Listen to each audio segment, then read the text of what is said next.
We were Voyagers. We can voyage again! Welcome to MsMojo, and in this installment of Versus, we're pitting the original Moana against its 2024 sequel, determining which film is more worthy of a "you're welcome." A few spoilers may follow. You wanted to come this time. Round 1. Story. Centered on a young woman who longs to explore the sea despite her father's wishes, Moana sounds like The Little Mermaid in reverse. What if we fish beyond the reef? No one goes beyond the reef. I know, but if there are no fish in the lagoon, Moana, and there's a whole ocean, we have one rule. an old rule when there were fish. A rule that keeps us safe.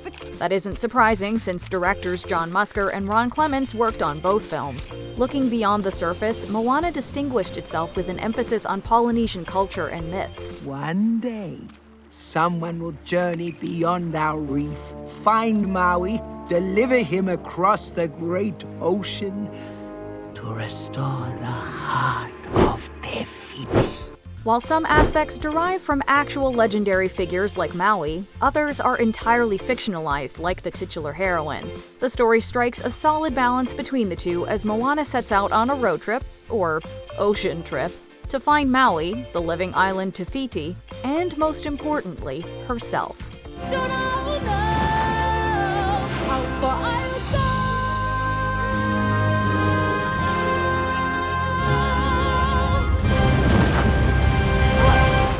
The setup for Moana 2 also sounds familiar as our heroine embarks on another voyage across the ocean to locate another island that's been corrupted. Our ancestors wanted to connect our island to all the people of the entire ocean.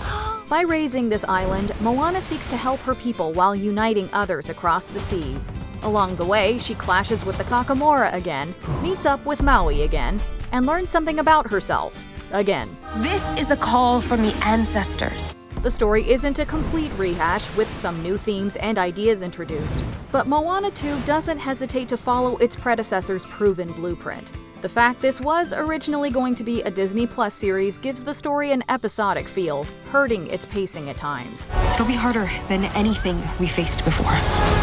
Although both films keep the audience emotionally engaged, Moana overcame any sense of familiarity with fresh characters and environments. Moana 2 relies a little too heavily on what's worked in the past and can flow more like a serialized TV show than a film. Our first point thus goes to the OG.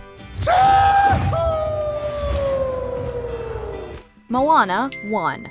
Round 2. Animation. Moana was somewhat uncharted territory for Musker and Clements. Ever defeat a lava monster? No. Have you? While they had incorporated CG elements into their past films, the duo was primarily known for 2D animation. The two not only made a seamless transition to 3D, but also pushed the technology forward. As realistic as the water looks, the animators and effects artists give the element a personality that splashes to life. This is an early test. You can see Moana kind of bobbing up and down, not entirely in sync with the boat, but we were really encouraged by what we were getting from the water itself. Moana doesn't abandon Musker and Clements' 2D roots either, enlisting Eric Goldberg to animate Maui's hand-drawn tattoos. Using the Meander animation tool, the team combined 3D and 2D techniques during sequences like You're Welcome, celebrating the best of both worlds. Well, anyway, let me say you're welcome for the wonderful world you know. Being conceived as a streaming series, Moana 2 was outsourced to Disney's Vancouver animation studio. As such, you might expect a visual downgrade akin to Disney's straight-to-video sequels like The Return of Jafar. Yet, Moana 2 manages to match its predecessor's quality animation, maybe even surpass it thanks to 8 years of technological advances. The storm god Nalo provided a particular hurdle, requiring the crew to animate a whole weather system. The new again blends with the old, bringing Eric Goldberg back on board to oversee the animation of Maui's tattoos. Ow! Ow! Technology aside, the animation largely contributes to the film's comedic timing and quiet emotional moments. I'll be back. I promise. Despite entering development as a series, Moana 2's visuals are worthy of the big screen. While the sequel may be a bit more technologically advanced, the original has more iconic imagery. We're splitting hairs at this point, so we'll call this round a draw. First, we get my hook. Then save the world. Deal? Deal. Moana 2, Moana 2, 1. Round 3, music. Although he collaborated with Mark Mancina and Opataya Fuai, Lin-Manuel Miranda was the life force behind Moana's songs. You know, this is pre-Hamilton, this is pre that whole phenomenon. I think I was one of many composers who interviewed on the project, but I knew I wanted to be a part of it as soon as I heard about it. Moana. Miranda's lifetime appreciation for Disney musicals is on full display. From the Oscar-nominated I Want song How Far I'll Go, to the comedic You're Welcome, to the semi-villain song Shiny. I'm too shiny. Watch me dazzle like a diamond in the rough. Strut my stuff is so shiny. At the same time, Miranda injects his signature sound while paying deep respect to Polynesian culture. Even if English is the only language you speak, you'll still find yourself singing along with every lyric of We Know the Way.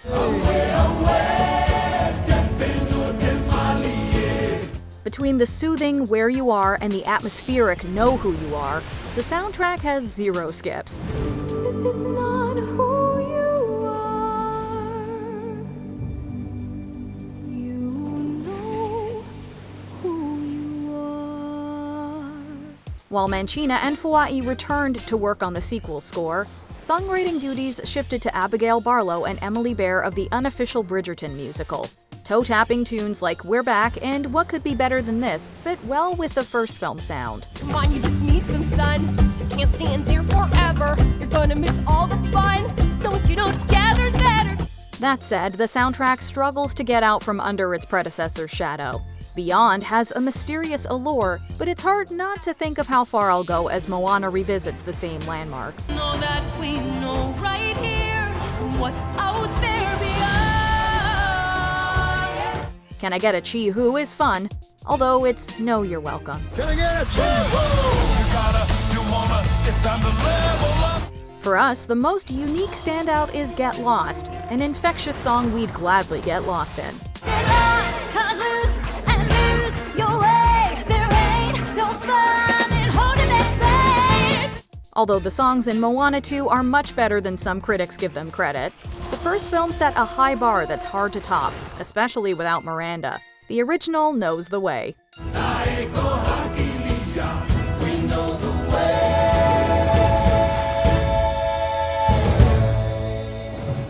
Moana 3, Moana 2, 1. Round 4, supporting cast. Moana had no shortage of memorable characters, with Maui stealing the show, Hey Hey making us laugh with every squawk, and Grandma Tala balancing humor with heart. Why are you acting weird? I'm the village crazy lady. That's my job.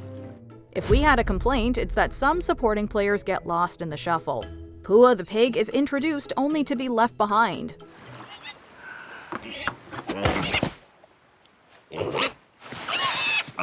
The Kakamora pop up for a thrilling action set piece, yet disappear for the rest of the movie. Likewise, Tamatoa shines in his musical number, but is forgotten about until a post-credit scene. Can we be real? If my name was Sebastian and I had a cool Jamaican accent, you'd totally help me. You would, you know you would. While we could have used more of these characters, the dynamic between Moana and Maui is more than enough to keep the story afloat. How do you get your tattoos? They show up when I earn them. How do you earn that one? What's that for? That's, man's discovery of Nunya. What's Nunya? Nunya business. Seemingly in response to the first film, Moana 2 gives us more of Pua and the Kakamora. You guys, we got this. It also makes way for new characters like Moana's crewmates. While they're enjoyable enough company, their screen time comes at the expense of Maui, who we keep waiting to reunite with Moana. Now I kind of miss the lava monster. Ow! Again, a few other characters deserved more substantial roles, like Moana's little sister and the Bat Lady Matangi, although both make the most of their limited screen time. If you try to reconnect the people of the ocean, you will be destroyed! Let's not forget the villain Nalo. Actually, maybe we should, since the film kind of forgets about him until the mid-credits. The supporting cast in both films have their pros and cons. All right, I'm out. In the first film, some characters are underutilized. The sequel, meanwhile, perhaps has one too many characters to keep track of. We're giving Moana 2 a slight edge since it's more of an ensemble piece, even if it feels like some of the character development got lost in the transition from streaming series to theatrical film. The sequel narrowly takes this round. Moana, show our people just how far we'll go. Moana 3, Moana 2, 2. Round 5, Moana's Arc. Moana signified a turning of the tide at Disney Animation as heroines became more and more independent. I am Moana Motunui. You will board my boat, sail across the sea, and restore the heart of Te Fiti. While it's certainly a step in the right direction, Disney sometimes risks making their female protagonists too perfect. I wish I could be the perfect daughter. They didn't fall into this trap with Moana, who's a strong role model but is still figuring out who she wants to be. See the line where the sky meets the sea, it calls me. Her emotional journey is every bit as compelling as the physical obstacles she encounters. We feel the gravitas as Moana sets sail, not knowing what awaits. That mystery is part of what motivates her to keep going as she awakens what's always been inside of her. I am Moana.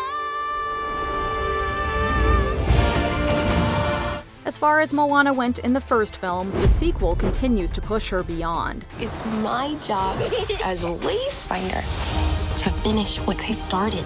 The emotional stakes are raised with Moana now having a sister to return to and a crew to keep safe, putting her leadership to the test. The physical stakes are raised as well, with Moana accepting a mission no mortal can survive. What if you don't come back?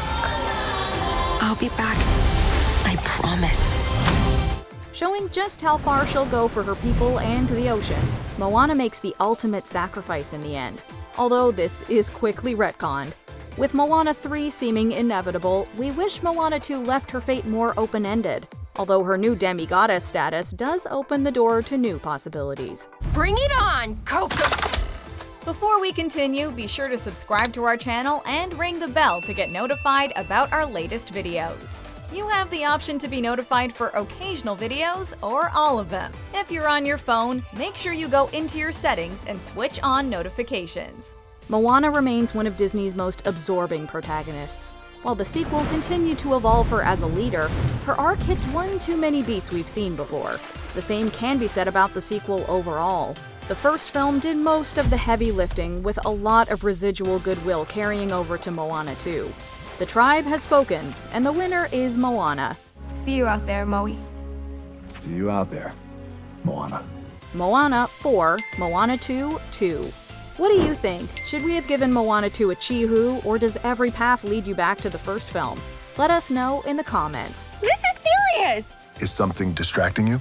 Do you agree with our picks? Check out this other recent clip from MsMojo.